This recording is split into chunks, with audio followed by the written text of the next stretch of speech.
और स्वाभाविक है कि हमारा मन बहुत तरह के चिंतनों में डूब जाएगा। कई तरह की ख्यालें मन में आएंगी, चिंताएं आएंगी, क्रोध आएगा, क्षोभ आएगा, द्वेष आएगा। मन हृदय जलते रहेगा हमेशा इन विकारों से। पर इससे होगा क्या? इससे कहीं न कहीं हानि हमारी ही होगी। जो होना था वह तो हो गया। अब उसे वापस किसी भी तरीके से नहीं किया जा सकता है और नहीं उसे किसी भी स्थिति में बदला ही जा सकता है। तो ऐसी स्थिति में हम केवल चिंता करते रहें, उन विषयों को बार बार याद करते रहें, दुखी होते रहें, तो इसमें जिन व्यक्तियों के कारण हमें कष्ट पहुंचा है या हमारी संपत्तियां नष्ट हुई हैं, हमारी चीज़ें बर्बाद हुई हैं, उन्हें कुछ भी नहीं होगा, कुछ भी नहीं बिगड़ेगा। उनका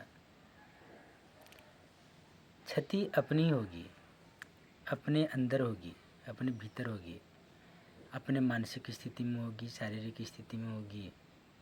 और इसके साथ ही कई तरह की विपत्तियाँ आएंगी। और हम कुछ बड़ा या कुछ नया, कुछ अच्छा अगर करना चाह रहे हैं तो हो सकता है संभवतः वह भी नहीं कर पाएंगे। तो ये सारी चीज़ें होती ही रहेंगी अपने जीवन में। ऐसी स्थिति में हमें इन सभी चीज़ों से बाहर निकलने की कोशिश करनी चाहिए। ये तो सत्य है कि इतना भी आसान नहीं होता है कि हम सारी चीज़ों को भूल जाएं, उनसे बाहर निकल जाएं। लेकिन अपने आप को थोड़ा समय देना चाहिए और इन सभी चिंतनों से बाहर निकलने की कोशिश करते रहनी चाहिए। गुरुदेव कहते हैं कि यदि तुम शरीर से, मन से, आचरण से स्वस्थ अगर होना चाहते हो तो इन अस्वस्थता की सारी बातों को भूलनी ही पड़ेगी। इन्हें तुम भूल जाओ। वो कहते हैं भूल जाओ, मतलब कि इन सारी चीज़ों को याद रखने से स्थितियाँ निरंतर खराब होती ही चली जाएंगी।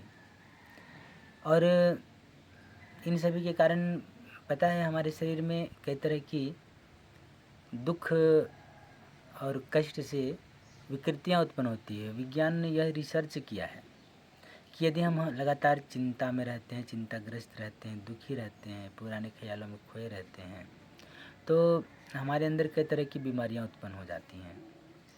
ब्लड प्रेशर बढ़ने लगता है, डायबिटीज़ जैसी बीमारियाँ होने लगती हैं, हृदय रोग तो सबसे ज़्यादा होती हैं, शरीर में कमजोरी, वीकनेस ये सभी आने लगती हैं, चेहरे में झुर्रियाँ भी धीरे धीरे पड़ने लगती हैं, मन से प्रफुल्लता जो एक ग्लो होता है वो नष्ट हो जाता है, समाप्त हो जाता है। तो हमें अंदर से खुशी रहने का कोशिश करनी चाहिए और इन सभी बातों को धीरे धीरे भूलनी चाहिए। और मन ऐसा चीज़ है, इसको कहीं लगाना पड़ता है। एक जगह से अगर हटा देंगे तो दूसरे जगह पे उसको लगाना ज़रूरी है। और जहाँ पे हम लोग मन को रखे हुए हैं वहीं पे अगर पड़ा हुआ है तो स्थिति को नाजुक करते ही रहता है। तो हमें इन सभी स्थितियों से उबरने के लिए कुछ दूसरा उपाय करनी चाहिए। गुरुदेव कहते हैं कि माना कि किसी अपने ने ही हमें चोट पहुंचाई है, हमारा दिल दुखाया है, तो क्या तुम उसे लेकर के मानसिक उधेड़-बुन में पड़े रहोगे? अरे भाई, उन कष्टकारक अप्रिय प्रसंगों को भुला दो, उधर ध्यान न दे करके अपने शुभ कर्मों में अपने मन को केंद्रीभूत करो। ये सही बात कही गुरुदेव ने। अगर हम अपने मन को यहाँ से हटा देते हैं और इसको एक सही जगह पे, एक सही दिशा पर लगा देते हैं, कुछ सृजन कार्य में लगा देते हैं, कुछ बढ़िया कार्य में लगा देते हैं, कुछ अच्छे कार्यों में लगा देते हैं। तो इससे हमारे अंदर जो हमारा मन का गलत चिंतन पे या दुष्चिंतन पे या कष्टों पे जो पड़ा हुआ था, उसको कोई जगह मिल जाएगा कार्य करने के लिए। कुछ अच्छे विचारों को अपने मन में आने देंगे, अच्छे चिंतनों को अपने मन में आने देंगे, अच्छे क्रियाओं को हम करते रहेंगे, कहीं न कहीं व्यस्त रहेंगे, हमेशा व्यस्त रहेंगे। गुरुदेव कहते हैं व्यस्त रहो, मस्त रहो। व्यस्त रहेंगे हमेशा, तो निश्चित रूप से हम इन सारी चीज़ों से अलग हो पाएंगे और कुछ अच्छा, कुछ बढ़िया कर पाएंगे। गुरुदेव कहते हैं कि चिंता से मुक्ति पाने का सर्वोत्तम उपाय है दुखों को भूल जाना। और दुखों को भूलने के लिए हमें ज़रूरी है कि कुछ अच्छे, नए और बढ़िया कार्य को करते रहना, बढ़िया अच्छा चीज़ों पर चिंतन करना, अपने ध्यान को वहाँ पे केंद्रित करना, कुछ सृजनात्मक कार्य में, कुछ रचनात्मक कार्यों में अपने को लगाए रखना, ये सबसे अनिवार्य चीज़ है और हमें इसी का सहारा लेनी चाहिए।